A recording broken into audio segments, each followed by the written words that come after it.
राधे राधे जी, क्या बात है। हम करवा रहे हैं आपको ब्रज दर्शन, क्योंकि बाहर है बहुत सर्दी, तो थोड़ा सा निकलना हो रहा है लोगों का मुश्किल। बट कोई बात नहीं, हम आपको अपने वीडियो के जरिए पूरा ब्रज घुमा रहे हैं, उनकी यात्रा करवा रहे हैं और बता रहे हैं, दे रहे हैं आपको संपूर्ण जानकारी।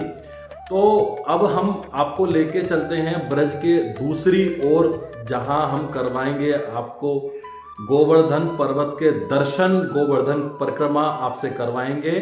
तो बिना समय गवाए हम करते हैं शुरुआत अपने गोवर्धन की यात्रा की और लेके चलते हैं गोवर्धन पर्वत।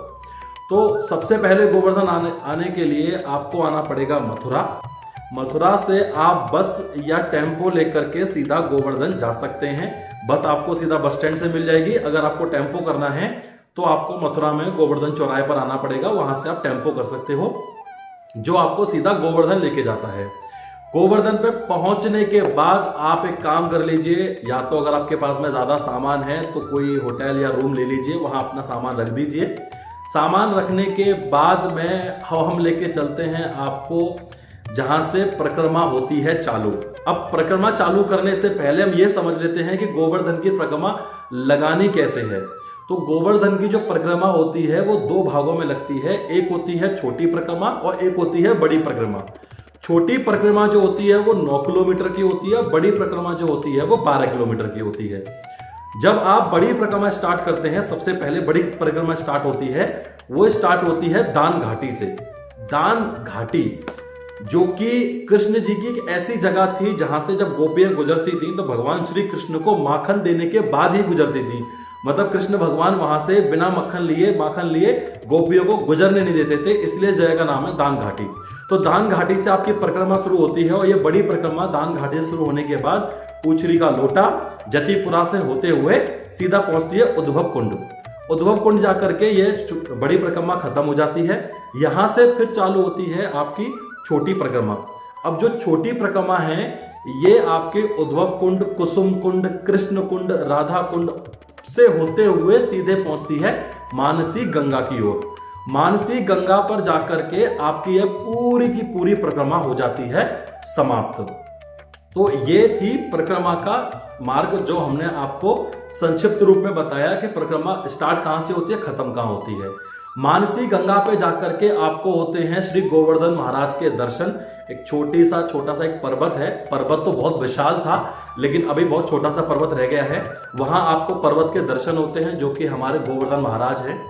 अब सवाल ये है कि जब भगवान हैं, जब कृष्ण भगवान की पूजा होती है तो पर्वत की पूजा क्यों हो रही है?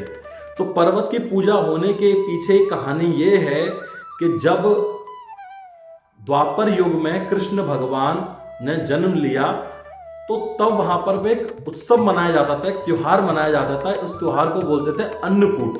तो जब अन्नकूट जो ये त्योहार था ये इंद्रदेव को समर्पित था। तो भगवान श्री कृष्ण ने अपनी माता से पूछा, क्योंकि उनकी माता इस त्योहार की तैयारी कर रही थी, तो उन्होंने पूछा कि ये आप क्या कर रही हो? तो उन्होंने बताया कि हम अन्नकूट बना रहे हैं इंद्रदेव के लिए। उन्होंने पूछा क्यों? क्योंकि इंद्रदेव वर्षा करते हैं हर साल, उस वर्षा से हमारी अच्छी खेती हो, इसीलिए हम भगवान को, इंद्रदेव को प्रसन्न करने के लिए उसी खेती के अन्नकूट का हम भोग लगाते हैं।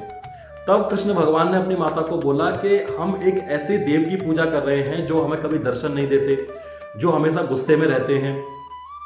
इस बात को सुनकर के सभी लोग आश्चर्यचकित हो गए और उन्होंने जो अन्नकूट का भोजन बना रहे थे वही उन्होंने रोक दिया, पूजा को वहीं के वहीं उन्होंने रोक दिया। इंद्रदेव इस बात पर बहुत ज्यादा गुस्सा हुए।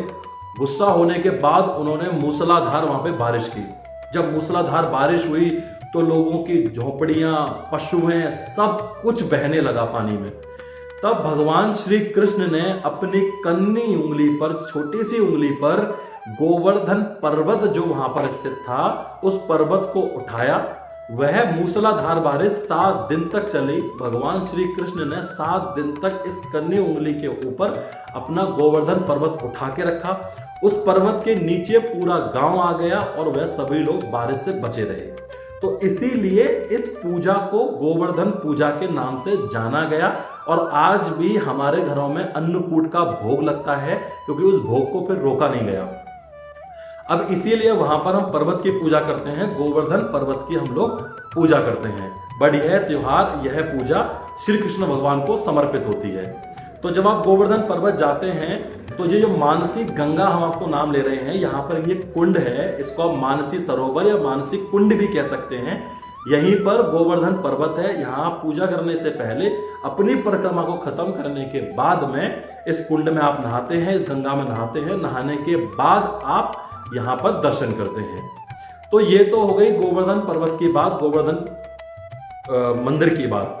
तो यह दर्शन करने के बाद में जो रास्ते में आपको कुंड पड़ते हैं, जैसे कृष्ण कुंड वो था जहां कृष्ण भगवान नहाते थे, राधा कुंड वो था जहां राधा जी नहाती थी, कुसुम कुंड वो था जहां पर कुसुम यानी कि राधा जी की जो परम सहेली थी, परम मित्र थी, वो उनकी वहां स्नान करती थी। ऐसे ही उद्धव कुंड है, जो कृष्ण भगवान के दोस्त थे उद्धव, वह वहां स्नान करते थे।